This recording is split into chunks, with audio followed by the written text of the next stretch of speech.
예, 예, 예. 오랜만에 연결되었습니다. 네네. 반갑습니다. 2020년도는 뭐 구상을 잘 하셨습니까? 계획을? 저 개인적으로 뭐 하든 계속 진행을 해오고 있으니까, 그보다 전체적으로, 현재 대한민국이 이제 어떤 개인이 열심히 한다고 해서 과연 그게, 뜻대로 이루어지는 그런 지금 그 정치 환경이 아니니까, 저도 상당히 우려스럽게 지금 보고 있죠. 지금 그 좌파 독재 정권이 들어오면서 더욱더, 어? 심해졌죠? 심한 정도가 아니죠, 지금은? 저는 현재 그 대한민국 그 상황을 예, 그 환자에 예, 비유하면요. 예, 암 환자 저는 말기 상태라고 저는 그 진단을 하고 있어요. 예, 예, 이 좌익이라는 그 암세포가 예, 이 전신에 그 전이가 돼가지고 어떻게 보면 이제 그 손 쓸 수 없을 정도인데 문제는 그 사실은 이제 뭐 이렇게 환자가 발생하더라도 이렇게 수술을 하다거나 뭐 어떤 면역제를 투여한다고 해갖고 이걸 회복시켜야 되는데 예, 이 암세포가 전이 된 것도 중요한 문제지만 소위 그 보수 정당이라고 하는 정치 세력들이 거의 속수무책이라는 거, 예, 저는 그것이 더 심각한 문제라고 보는 예, 거예요. 예. 그래서 현재 대한민국은 이 상태로 가면은 거의 뭐 식물인간 상태에 지금 놓여 있는 지경이기 때문에, 저는 뭐 매우 지금 뭐 심각하고 이 문제가 사회 전반적으로 영향을 미치기 때문에, 현재로서는 저는 뭐 답이 없다 이렇게 보고 있어요. 현 상황에서는 예, 예, 사실은 좌파가 아무리 날뛰더라도 예, 이게 강력한 보수 야당이 존재를 하면 어느 정도 견제를 할 수 있거든요. 예, 그게 예, 대한민국 정치사의 통상적인 어떤 그 한 흐름이었는데, 예. 저는 이렇게 무능하고도 무식한 이런 좌파가 있었냐 할 정도로 이게 뭐 전무후무한 그런 사례를 목격하고 있고, 예, 예. 또 한편으로는 이렇게 정말 어떤 대책의 무대책의 어떤 그 보수파 이런 저는 기회주의 정당이 또 있었나 이러니까 이게 맞물려 가지고 결국은 대한민국이 굉장히 어떻게 보면 손 쓸 수 없을 정도로 어려운 지경에 빠져 있다. 결국 이로 인해서 누가 피해를 보느냐, 결국은 이제 가장 그 힘없는 국민들, 서민들, 또 젊은 친구들이 또 취업을 해야 되는데 그게 완전히 희망이 안 보이다 보니까 이런 상황이 지금 현재 대한민국 현 주소다. 전 전체를 보면은 그 정도 좀 심각한 게 지금 보고 있어요. 지금 현재 그 암의 말기라는데 뭐 구체적으로 크게 뭐 한 두 가지나 세 가지 정도를 예를 들면 예. 저는 사실은 이제 국민들 입장에서는 사실은 국민들이 정치에 관심이 없어야 돼요. 예, 예. 그게 건강한 국가입니다. 예, 예. 근데 결국 이제 그 부분에 가장 이제 그 현실적으로 국민들 같은 이제 경제 문제, 먹고 사는 문제에 대해서 이제 가장 피부로 와닿지 않겠어요? 예. 근데 제가 가장 우려스럽게 보는 거는 정치는 뭐 정치 세력이 바뀌면 어떻게 또 뭐 가능하다고 봐요. 예, 예, 예. 힘의 논리. 그러나 경제 문제는 한번 이렇게 그 주저앉아 버리게 되면은 회복하는 데 시간이 매우 오래 걸려요. 구조적인 문제에 봉착되기 때문에. 그래서 예를 들어서 지금 제가 너무너무 심각하게 보는 거는 많은 아마 그 구독자분들도 시청자분들도 경험하시겠지만은 우리나라 경제 상황 자체 작년 아마 2019년 말자까지 공식 통계 안 잡혔겠지만은 거의 아마 성장률이 2%대가 안 될 거로 저는 보고 있어요. 예. 그거는 또 실질적으로 마이너스 성장이나 다름없다고요. 이것은 바로 노무현 집권 말기 그리고 경제를 포기한 어떤 그 상황. 그러니까 세계적 그 당시 미국은 클린턴 집권했을 시기인데 세계 경제를 호황이었거든요. 예. 그런데 노무현 말기는 대한민국 마이너스 성장했다고요. 그것이 좌파들의 경제 정책의 결과이기 때문에 문제는 현재 대한민국 경제는 아마 노무현 때 말기보다도 훨씬 심각한 상태로 빠져 있고 문제는 경제 그 원인 자체가 경제 정책 소위 대한민국의 어떤 이 경제 상황에 맞지 않는 이런 그 최저시급제를 강제시키고 결국 이제 근무 시간을 이제 그 완전히 강제로 완전히 그 52시간 넘기지 못하도록끔 이거를 뭐 형사법으로 제재할 이거 할 정도로 이렇게 해버렸기 때문에 결국은 원래 공무원이 많은 국가는 희망이 없어요. 건강한 국가는 정부가 어떤 공공 부분이 매우 이렇게 항상 작은 정부, 그 규제가 없는 민간 자율의 어떤 그 의전 정책을 펴야 되는데 현재 문재인 좌파 정권은 관주도로 공무원을 급속도로 증가시키고 상당히 민간의 어떤 그 자유를 완전히 통제해버리는, 완전히 이게 보면 큰 틀에 보면은 저 사회주의 경제를 지향하는 건 마찬가지. 그러니까 이런 상황에서 지금 민간 기업도 거의 막 직원들도 6시 땡 하면 퇴근할 거예요. 예. 그러니까 그러다 보니까 기업의 환경 자체가 이제 그 직원들 의식 자체가 과거처럼 우리가 일이 많으면 뭐 연구 개발하고 늦게까지도 하고 주말도 일하고 이렇게가 대한민국 경쟁력을 어느 정도 그 유지시켜 나갔는데 지금은 뭐 중소기업이든 중견이든 그 말할 것이 전부 다 6시 땡 하면 저 퇴근해버리는 이게 이제 이제 일상이 돼버린 거예요. 그러다 보니까 기업 경쟁력이 완전히 이제 상실됐다. 안 그래도 지금 사실은 이게 이제 어떤 대부분 제조업 같은 경우는 이제 중국의 경쟁력이 뒤처져 가지고 매우 어려운 그 상황인데 불구하고 현재 내부 경제 정책으로 인해 가지고 저는 완전 구조적으로 거의 손쓸 수 없을 정도로 지금 이 환경이 놓여 있기 때문에 저는 그래서 경제 문제가 저는 매우 어렵고 어쩌면 그 결과로 지금 마이너스 성장에 준할 거 아마 금년은 더 성장이 떨어지겠죠. 예. 그 다음에 또 심각한 것은 현재 국가 부채 규모가 급속도로 증가하고 있어요. 그러니까 아마 박근혜 대통령 지금 2016년인가 그때 아마 한 370조 정도 아마 우리 당시 예산인데 지금 530조 정도 변성이 2년 만에, 3년 만에. 작년에 한 470조 됐죠. 그러니까 결국은 빚을 내 가지고 쟤들이 이제 그 소위 막 그 선심성으로 막 푼단 말이에요. 예. 근데 문제는 풀어 가지고 경쟁력에 어떤 그 도움이 되는 그게 아니라 정말 전혀 의미 없는 정말 국민 세금을 거들고 또 돈을 찍어 가지고 부채를 가지고 그냥 완전히 일회성 개념으로 이 재정 운영하기 때문에 그래서 저는 이 문제가 상당히 지금 심각하고 결국은 이 세월은 거쳐지지 경기가 어려우니까 세월은 이제 거쳐지지 않는데 기업들 같은 경우 적자가 점점 심해지니까 법인세 같은 거 거두기 어렵지 할 거 아니에요, 그죠? 예. 그러니까 간접세를 올려가지고 국민들이 점점 물가 상승이 더 어려움이 봉착되죠. 그러니까 안 되니까 국가 이제 돈을 찍어내가 부채가 올라가죠.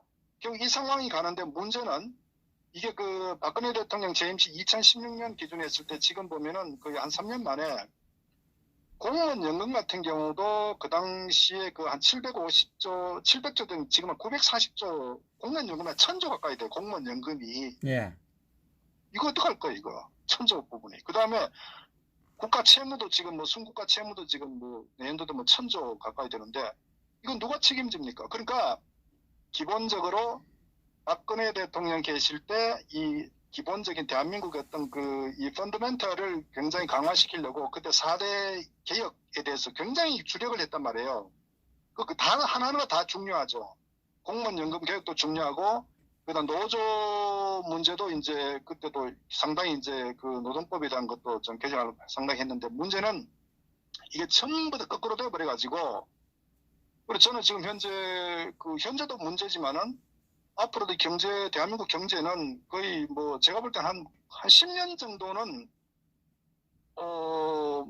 심각할 정도의 지금 저는 봉착될 것이다. 그래서 정치 세력은 막말로 바꾸면 된다 하는 경제 문제는 금방 이렇게 좋아지는 게 아니고 또 세계 경제도 지금 점점 수렁으로 지금 빠져들고 있는 상황에서 과연 대한민국이 수출 주도형 국가 경제 운영 형태인데 내부 경제 정책을 해놨고 지금 안팎으로 결국은 이로 인해서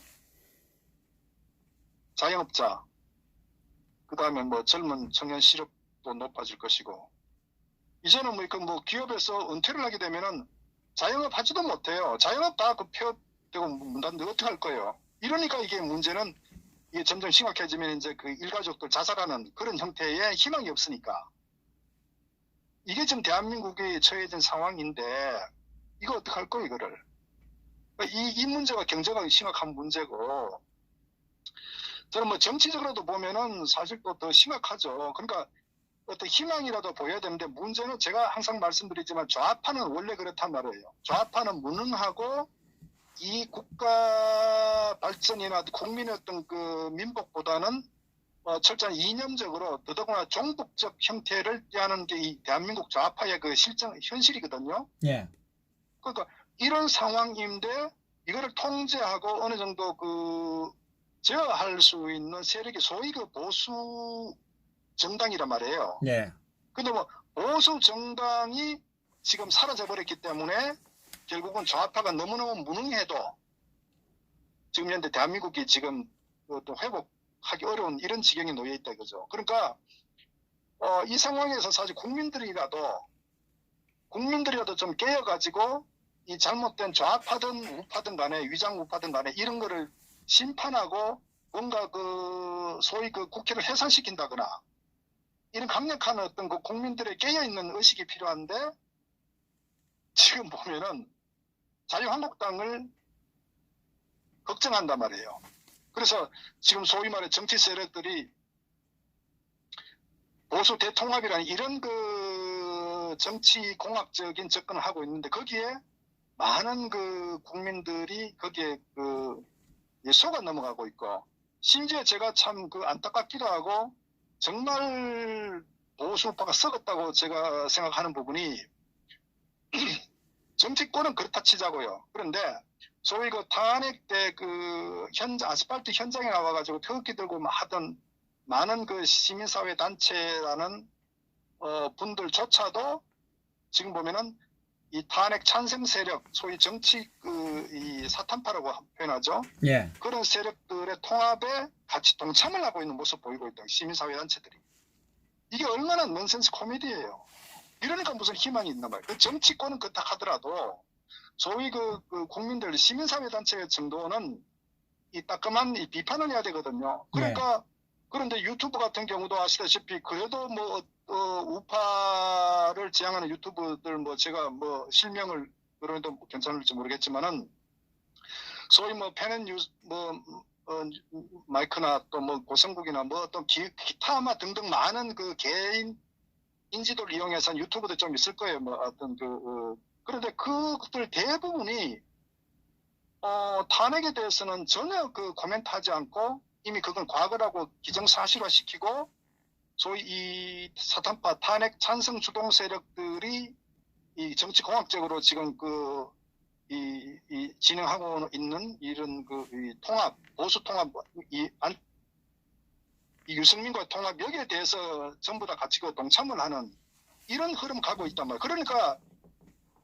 이게 첫 단추가 잘못 꼈는데 그것을 자꾸 이게 꼼수로 어떻게 맞춰보려고 하는데 맞을 수가 없잖아요.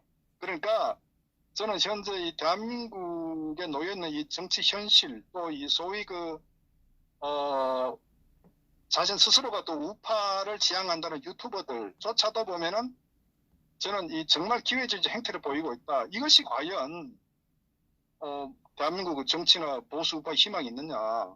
그런 관점 봤을 때 유일하게 그래도 정도로 꼿꼿이 지금 걷고 있는 그 정당이 저는 우리 공화당이라고 저는 개인적으로 생각을 하고요. 특히 뭐 허준 TV 같은 경우도 뭐 어쨌거나 초지일관 어떤 그런 한 목소리인데 저는 정말 많지 않은 아마 그 유튜버들이 지금 명맥을 이어갈 정도인데 저는 상당히 그러다 보니까 뭐 대한민국 국가 상태도 그렇고 이 유튜브 환경도 그렇고 소위 보수우파 지향하는 이 시민사회 세력들도 자한당에 휩쓸려 가지고 그게 자신들에게 뭐 정치 도움이 될지 모르 그렇게 지금 휩쓸려 갖고 있으니까 탄핵이란 이 탄핵 무효 이 부분에 대해서는 전혀 지금 뭐 인식하지 않나. 이게 지금 대한민국에 저는 참 심각하다 이렇게 걱정스럽게 보고 있죠. 또 하나 제가 또 걱정스럽고 좀 비판을 하지 않을 수 없는 게 최근에 윤석열 그 검찰총장을 굉장히 웃기는 게 그 두 가지 제가 하나 그 에피소드가 있는 것 같아요. 윤석열에 대해서 막 지지를 엄청나게 막 하고 있는 거예요. 저는 정말 코미디 같은 현상을 보고 있고 또 하나는 그 진중권이 같은 경우, 진중권이가 그 유시민하고 굉장히 어떤 서로 그 비판한다고 또 진중권을 굉장히 또 아주 그 뭐 지지하는, 정말 저는 뭐 중도나 좌파는 그렇다 치더라도 우파라고 생각하는 그런 뭐 지식인들, 또 국민들, 시민사회단체들이 윤석열을 지지하고 진중권을 지지하고 이런 행태를 보니까 한마디로 정신이 나간 거 아니냐, 저는 그렇게 좀 얘기를 하지 않을 수가 없어요. 윤석열이 어떤 인물입니까?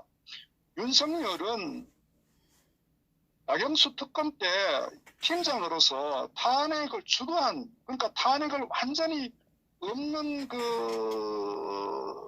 것을, 없는 사실을 완전히 허구로 만들어가지고 예. 당대 탄핵식이 실무총괄이었다고요, 윤석열이가. 그리고 윤석열이가 그 덕택으로 5단계나 걸쳐가지고 서울중앙지검장 임명된 것도 보십시오. 윤석열이가 서울중앙지검장 검찰총장 하기 전에 얼마나 많은 우파 애국자들 구속 기소시켰습니까? 예.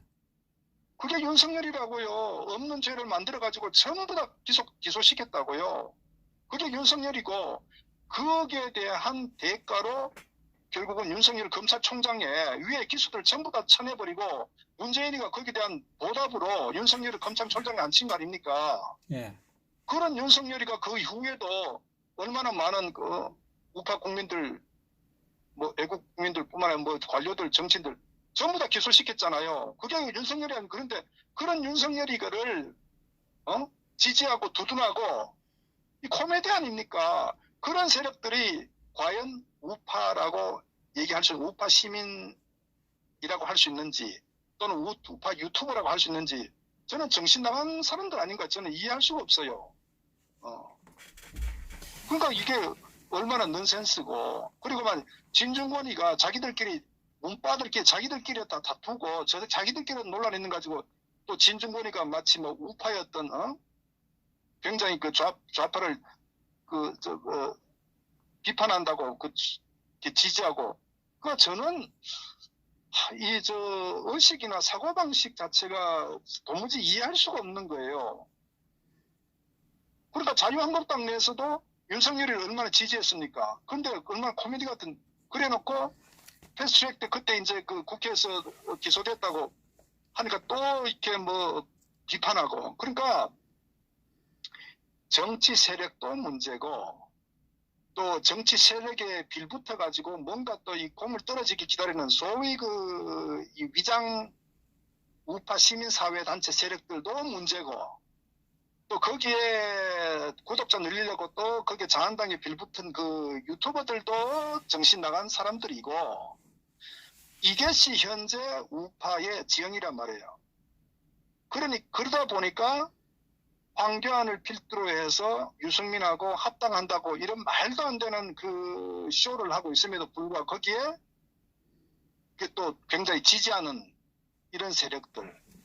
이러니까 대한민국 보수 우파는 죽어야 다시 살아나는 거예요.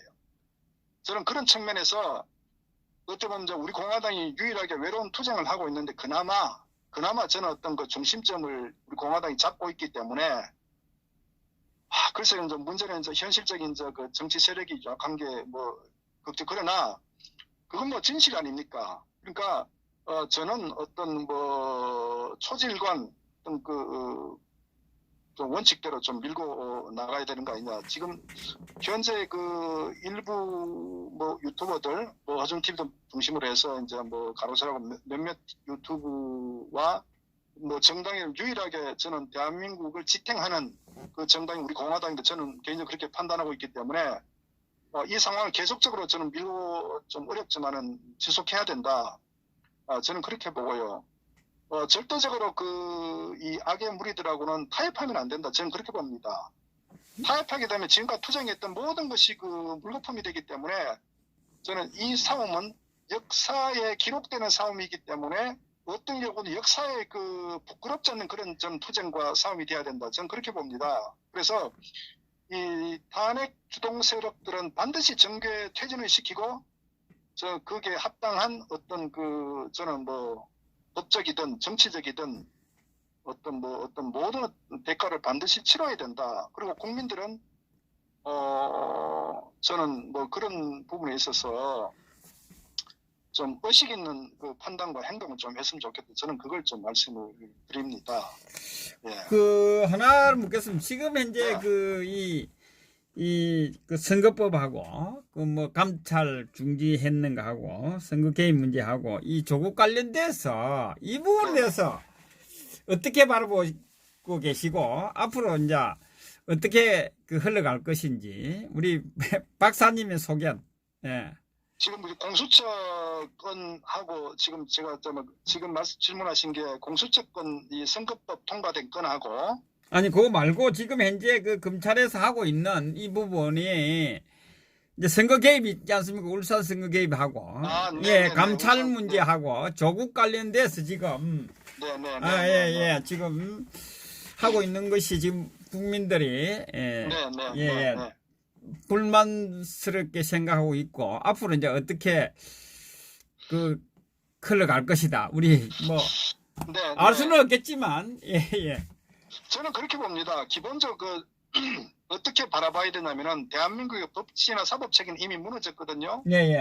그리고 울산 그 시장 선거 때 결국 이제 그 사람이 이제 그 문재인이 친구라는 거 아닙니까? 오래된.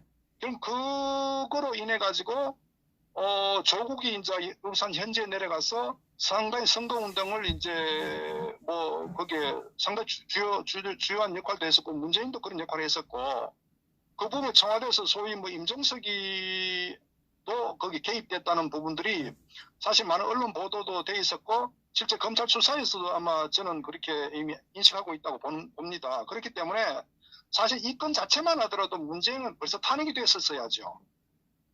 그럼에도 불구하고 결국은 이제 이 부분에 대해서 이제 검찰이 지금 어떤 취하는 행태에 봤을 때 저는 어쨌거나 결국 윤석열이도 이 국민들의 영웅도 아니고 이 우파의 어떤 그 지지받을 대상은 단지 최소한 이런 사건 자체가 드러났기 때문에 검찰로서는 당연히 저는 이 수사를 하는 게 당연한 것이고 다만 결과적으로 봤을 때 결국은 이 청와대에서 아마 정치적으로 이 문제를 눌려서 아마 무마시키려고 할 거예요. 그 저는 뻔하다고 봅니다. 뭐 그렇게 하고 있잖아요. 지금 추미애 장관을 내서 이거는 정치적으로 우리가 해석을 해야 되지.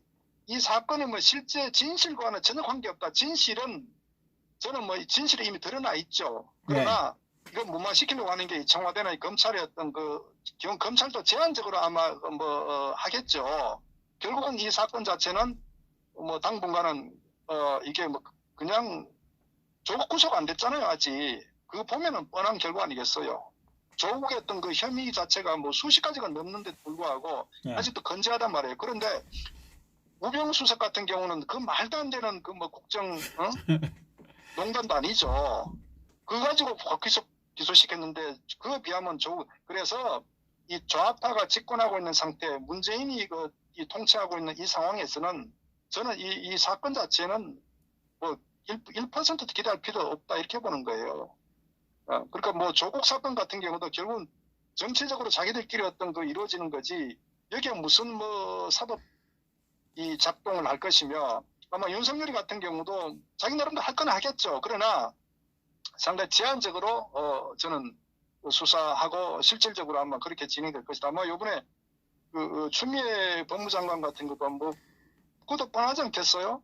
그러니까 저는 뭐 국민들의 어떤 진실 여부 또 검찰의 정상적인 어떤 수사 저는 기대하지 않습니다. 뭐 그것이 뭐 현실이기 때문에 뭐 국민들께서도 그렇게 정리하고 그리고 지금 제일 제일 문제가 되는 것이 이제 아까 보수파에 대해서도 이야기를 하셨지만 지금 현재 제1야당이 지금 현재 이 대한민국의 현상을 만드는 것이 이 탄핵 세력들 아닙니까? 그것이 자한당이 주류를 이루고 있지 않습니까? 다 장악해가 있잖아요. 탄핵 세력들이. 그리고 예산안 통과시켰죠. 선거법 통과시켰죠. 공수처법을 통과시켰거든요. 이 자한당을 어떻게 해야 됩니까? 도대체. 저는 그 문재인 좌파 세력보다도 예. 더 대한민국을 그 파괴시킨 그 원흉들이 저는 자유한국당의 탄핵 주동 세력들이라고 보는 거예요. 예, 예. 그리고 결국 이제 김무성이가 건재한 상태에서 김무성을 중심으로 한 그 주동 세력들이 그 자한당을 지금 좌지우지하고 있는 상태인데 사실은 황교안 같은 경우도 그냥 탄핵 그 찬성 세력이라고 저는 그 당연히 봐야 된다고 보는 거예요. 예. 그렇기 때문에 그런 그 대한민국을 이렇게 몰락시킨 그 탄핵 주동 세력들이 자신들의 어떤 정치적 행위에 대해서 전혀 잘못이 없는 것처럼 이거 자체가 대단히 이게 비극이라고 저는 보는 거예요. 그래서 이들은 아마 끝까지 자기 자신들의 어떤 그 정치 생명 연장을 위해서 결국 이제 이 탄핵을 묶고 가자는 게 바로 그 뒤 속셈이 예. 정치 생명 연장하자는 거거든요. 그렇게 해야 자신들의 행위가 정당화되기 때문에. 그래서 거기에 소위 김무성이든 결국은 황교안이든 간에 저는 거기에 같이 같은 세력이다. 저는 그리고 그것이 자유한국당의 실체이기 때문에 자유한국당은 저는 그 정치인으로서도 매우 저는 그 국가와 국민 앞에 저는 그 사죄를 해야 된다. 이거 저는 그 얘기를 하고요. 국민들께서도 자유한국당 기대를 하면 안 된다고 봐요. 자유한국당이 해체돼야 당연히 저는 새로운 우파가 탄생하지. 이 자유한국당의 정말 그 비겁하고 기회주의적이고 무능하고 어떤 무전략의 무소신의 이런 그 역대 이렇게 저는 무능한 정치 세력들은 존재하지 않았다. 그것이 현재 자유한국당을 구성하고 있는 정치 세력이다. 이걸 제가 규정을 하기 때문에 그렇다면은 자유한국당에 대해서는 기대 1도 하면 안 된다. 저들을 지지하게 되면은 대한민국은 더 망가진다. 결국은 문재인 집권의 정당성만 부여할 뿐이고 앞으로 자유한국당이 중심이 된 세력들이 만약에 그 4.15 총선에서 200석을 확보한다고 하더라도 저는 좌파들과 싸워서 대한민국을 지켜내지 못한다. 저는 그렇게 봅니다. 저는 이 정치사에서 보면은 항상 보면은 이 좌파들한테 배워야 될 게 뭐냐면요. 저들은 그 이명박 정권 집권 때부터도 촛불 가지고 광우병 촛불 난동을 부려가지고 이명박의 정치적 힘을 빼버렸다고요. 예. 그리고 박근혜 정권 들어섰을 때도 결국은 그때 국정원 댓글 사건부터 해가지고 세월호 사건 수없이 많은 사건들 계속적으로 야기시키면서 광화문에 천막 치고 그때 김한길이도 단식한다네 그것도 세월호가 단식하고 수없이 많은 정치 세력들이 좌파 세력들이 온갖 쇼를 다 했다고 단식 쇼한다고 그러고 그러니까 그들은 조금만 것만 있어도 그렇게 정치적 이슈화 시켜가지고 거기에 민주노총을 끌어들이고 또 좌파 시민사회 끌어들여가지고 소위 그 집권 세력 이 보수 정권을 완전히 그 힘을 빼는데 총력을 기울였거든요. 거기에 비하면은 소위 현재 문재인 좌파 정권이 약 3년간 대한민국을 망친 북한과 했던 그 수없이 많은 여적죄 행위부터 뿐만 아니라 이렇게 몰락신 것에 대해서 자한당은 뭐 했습니까? 실제 아무것도 없는 거예요. 그러니까 소위 그 어떤 예산안 통과부터 추경 예산까지 선거법부터 아무것도 못, 그러니까 무능의 극치를 보인 게 자유한국당이기 때문에 저는 이런 자유한국당은 하루라도 빨리 그 해체돼야 된다. 저는 그렇지 않으면요. 4.15 총선에서 의석을 많이 확보하는 것도 어려울 뿐만 아니고 저는 또 만약에 자유한국당이 이 유승민하고 또 꼼수 부려가지고 어떤 중도 세력을 등등 한다 그러면요. 정말 제대로 의식 있는 그 보수 우파인데 저는 그 투표로 가지 않을 거라고 봅니다. 왜? 그것이 바로 지난 6.13 그 지방선거에서 보여줬잖아요. 참패한 거. 네. 그러니까 국민들이 과연 거기에 동참하게 저는 그래서 자유한국당은 희망 없고 저런 그 곰수 정치 세력들은 하루빨리 단죄를 하지 않으면 저는 우파 희망 없다고 저는 보는 거예요. 참 답답합니다. 그죠? 그리고 이 우리 공화당이 이제 지금 4.15 총선에서 어떻게 우리 박사님은 전략을 세웠으면 좋겠습니까? 예. 어쨌거나 이게 이제 뭐 우리 공화당은 초지일관 이제 소위 그 연동형 비례제 반대를 해왔지 않습니까? 예, 예.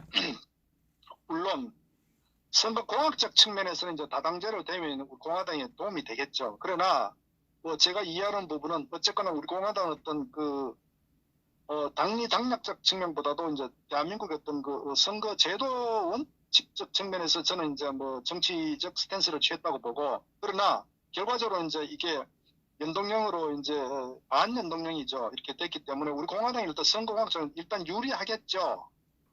유리한데 지금 자유한국당의 지금 선거 지금 뭐 비례한국당 뭐 이런 꼼수도 또 보인다고 하지 않습니까? 예. 결국 그렇기 때문에 이건 정말 코미디거든요. 이거는 저는 설사 이번 4.15 총선에서 자유한국당 온갖 쇼를 부려가지고 뭐 비례한국당 만들 등 했을 때 시간이 3년, 5년, 10년이 지났을 때 여기에 중심이 된 정치 세력들은요 두고두고 사이비 야바위 정치 세력군으로 저는 반드시 그 흔적을 남길 거라고 저는 봅니다. 그래서 지금 현재 해야 될 건 뭐냐면 이제 우리 공화당 입장에서 일단 환경은 유리한데 문제는 최소한도 이렇게 많은 국민들이 우리 공화당을 지지하도록 그럼 저는 앞으로 좀 당력이나 선거 전략을 좀 많이 피해야 되는데, 제가 이제 하나 조금 드리고 싶은 말씀은 좀 선택과 집중하는 선거 운동이 필요하지 않겠느냐. 왜냐하면은 거대 정당들 통상적으로 선거 운동 하던 그런 물량 공세를 같이 우리 공화당 하면은 흔적도 보이지 않거든요. 그래서 저는 이번에 선거 전략을 좀 각별히 좀 세우고, 특히 우리 공화당이 어차피 좌파들이 공화당 찍는 건 아니잖아요. 소위 50% 내에서 소위 우파라고 규정하는 이 세력들을 얼마나 우리 공화당이 확보하느냐가 중요하기 때문에 저는 선명성 중심으로 갈 필요가 있다.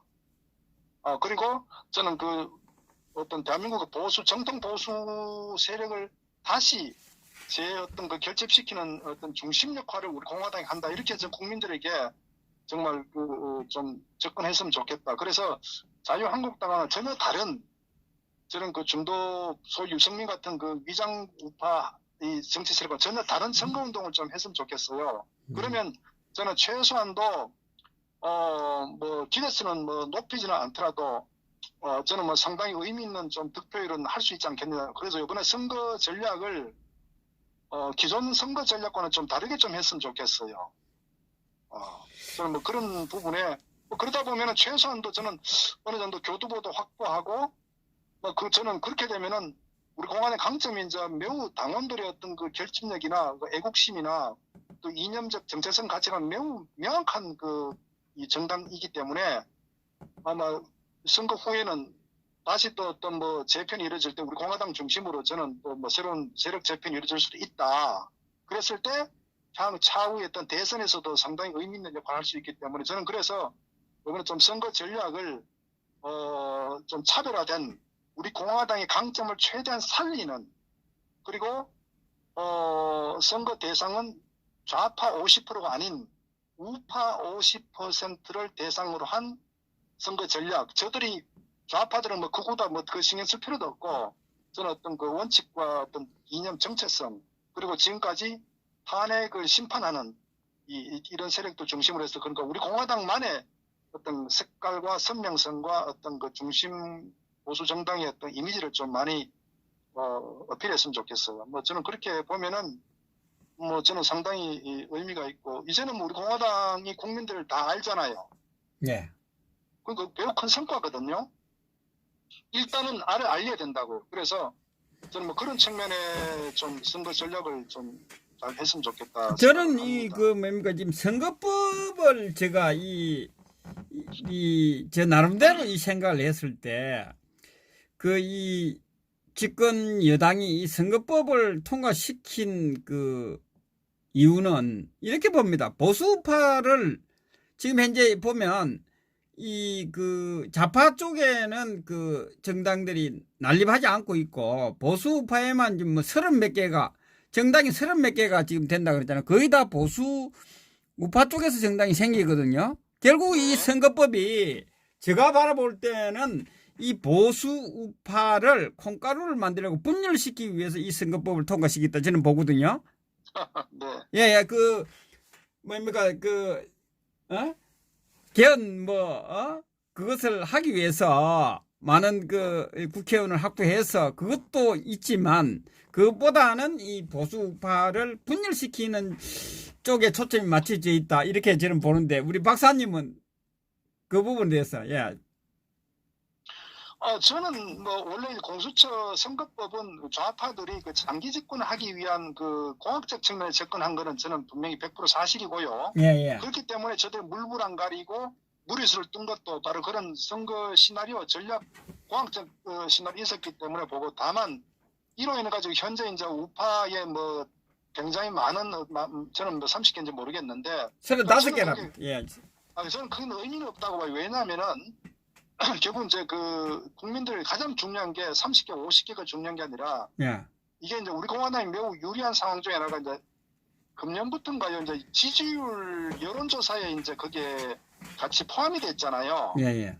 그러니까 이것은 매우 중요한 의미를 내포하고 있다고요. 그러니까 국민들이 인식하지 않으면요, 그 정당이 100개, 1000개라도 전혀 의미 없다고요. 그게 먼지 같은 존재이기 때문에. 그래서 일단은 우리 공화당은 어쨌거나 지난 3년간 강력한 투쟁으로 인해 가지고 어쨌거나 이게 뭐 내용은 어떻든 간에 지지율 여론조사에 포함됐다는 거 하나, 둘째 또 많은 언론에 공화당을 비판하지만 우리 공화당을 매우 비판하지만 그럼에도 불구하고 인지도는 어느 정도 확대되고 있다. 이것은 매우 이 선거 전략적 측면이나 어떤 저는 그 정치적으로 의미는 있다고 봐요. 그래서 다만 이제 이걸 확장시키고 그러면서 차별화가 뭐냐 이거를 저는 부각하는 게 선거 전략이 매우 중요하다. 저는 그렇게 보는 거예요. 그래서 우리 공화당은 인물 중심 측면보다는 공화당 당의 어떤 그 이념과 전략과 우리 공화당 어떤 정당이 투쟁해왔는지 이거를 좀 선거 전략에 저는 매우 좀 반영을 했으면 좋겠어요. 어차피 인물은 냉정히 따지면은 기존의 어떤 그 정치 세력들에 대해 뒤집기 때문에 그거를 뒤집는 것은 당의 어떤 그 선명성 말씀드렸다시피 이념 정체성 이런 차별하는 게 저는 좋지 않겠네. 그러면서 계속적으로 이제 그 여론조사를 계속 돌리게 되면은 우리 공화당은 아마 지지율은 점점 올라갈 거다. 저는 그렇게 봅니다. 그래서 지금 현재 야바위권 정치인들 그 황교안이나 유승민 같은 안철수 같은 이런 그 정말 그 대한민국을 파괴시킨 이 세력들을 단죄하는 쪽으로 저는 하나의 대안 세력으로 우리 공화당이 좀 그 전략적으로 접근했으면 좋겠다. 저는 그러면 상당히 의미 있는 득표를 저는 하지 않겠나 이렇게 봅니다. 그것이 현재 상당히 큰 성과로 작동할 것이고 결국 어쨌거나 이 반연동형 비례제 부분이 우리 공화당 유리하게 작동할 수밖에 없고 앞으로 남은 기간에 얼마나 선명한 투쟁하고 뭐 하느냐가 저는 뭐 앞으로 지지율 상승만 있지 않겠나 저는 그렇게 봅니다. 그리고 또 하나는 뭐 공학적으로 저들이 지금 연합판에 하면서도 아마 그 내부적으로 의견이 분분한데 어차피 또 총선 공천하면 아마 한 50% 날리지 않겠어요? 자유한국당에? 예, 예. 그럼 날리면 걔들 어디 가겠습니까? 그럼 뭐 정계 은퇴를 하든 아니면 뭐 불출마하든 뭐 하겠나 뭐 그런 상황에서 저는 뭐 우리 공화당 입장에서는 좀 여유 있게 좀 보고 뭐 어쨌거나 뭐 어떤 상황이든 간에 저 유리하게 저는 그 전개될 거라고 저는 봅니다. 예. 그래서 예. 제가 어쨌거나 우리 공화당 꼭 좀 제가 뭐 조언 드리고 싶은 거는 뭐 인물에 너무 연연하지 마라. 개별 인물에 대해서. 결국 그러니까 이 이 투쟁해오는 거하고 예, 당을 중심으로 당의 투쟁사, 당의 어떤 그 창당 그 당원들이 어떤 그 인식을 갖고 당을 끓여왔다는 거. 그리고 선거 전략 반드시 50%는 버려라. 좌파나 중도 좌파를 대상으로 전체를 끌고 절대 하지 마라.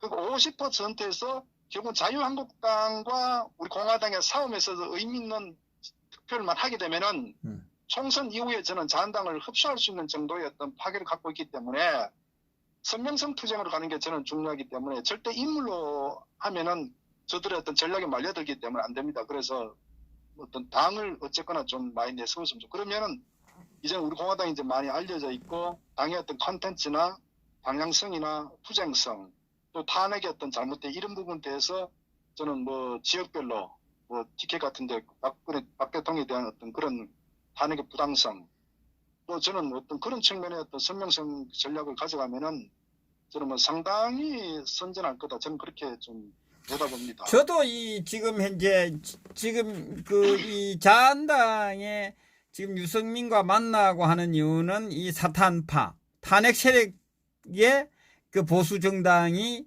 이제 이 만들어지고 우리 공화당은 지금과 같은 이 탄핵을 반대하는 세력으로 뭉쳐지면 이제 이 보수 우파들의 그 지지 선택의 폭이 넓어지는 거 아닙니까? 결국은 지금 이제 이 뭉치라고 이야기를 많이 하고 있거든요. 뭉치면 어떤 제가 볼 때는 이렇게 보거든요. 탄핵을 반대했던 세력들은 포기하든지 그죠? 지지를 안 할 거 아니에요. 저는 그렇게 봅니다. 예. 그 하늘이 두 쪽 나도 탄핵에 대해서 이대로 묵고 갈 수 없다는 뭐 최소한 10% 이상은 될 거라고 봐요. 예. 보수판에 최소한 그분들은 무슨 만약에 유승민과 황교안이 그 통합을 하게 되면은 통합이라는 그 단순하게 1+1이 2가 아니라 그렇게 함으로써 결국은 그 황교안을 지지했던 소위 자유한국당 지지했던 만치조차도 유승민의 어떤 그 이런 망국의 어떤 그 씨앗이 그 부분에 대해서 저는 그 실증을 느끼고 아마 상당히 10% 이상은 저는 그 빠져나갈 거다. 결국 그렇기 때문에 저들이 공학적으로 생각처럼 유승민 황교안이 통합해서 얻는 득보다는 아마 실이 훨씬 클 거다. 저는 그렇게 판단을 하고 있고요. 그리고 또 하나는 아마 유승민 세력 같은 경우도 아마 그 양다리 걸칠 거예요. 왜냐하면 지금 홍석현하고 김종인이 중심이 돼 소위 저들 중도 개혁 보수라고 하는 이런 세력들에 또 아마 그 동참을 하는 게 좋을지. 그러니까 자한당을 해체시키고 그쪽을 중심으로 해서 다rir경감 수도권 선거 전략도 아마 유리하다고 판단할 것 같기 때문에 저는 사실 지금 굉장히 복잡하게 흘러가는데 뭐 어쨌거나 1월 정도 지나 보면 이제는 뭐 결과가 투명하게 나오니까 되는데 어쨌거나 뭐 저들이 어떤 식으로 싸우든 간에 또 안철수가 또 기어 들어와 가지고 아마 또 그 무슨 뭐 쇼를 할 텐데 저는 뭐 거기에 너무 연연할 필요가 없다고 봐요. 그러니까 제가 말씀드린 우리 공화당의 어떤 길만 가면 돼요. 그래서 뭐 그런 쪽만 하면은 저는 의외의 어떤 그 성과를 충분히 낼 수 있다. 왜냐하면 나머지 세력도 전부 정치 공학적으로 자기가 어떻게 하면 당선이 유리하냐, 여기하고 합당하면 좋으냐, 저기하고 합당하면 좋으냐, 이 생각밖에 없어요. 저 세력들은. 그러니까 그런 세력들한테는요, 그냥 정도로 부딪히는 게 가장 유리한 거예요. 전 그래서 뭐 너무 초조할 필요도 없고 저는 뭐 유승민이나 황교안이가 김무성이가 머리 아프지 저는 뭐 우리 공화당 갈 길이 이미 정해져 있으니까 뭐 좀 그렇게 선거 전략을 가시면 될 것 같아요. 예, 알겠습니다. 수고하셨습니다. 고맙습니다. 예, 장시간. 예.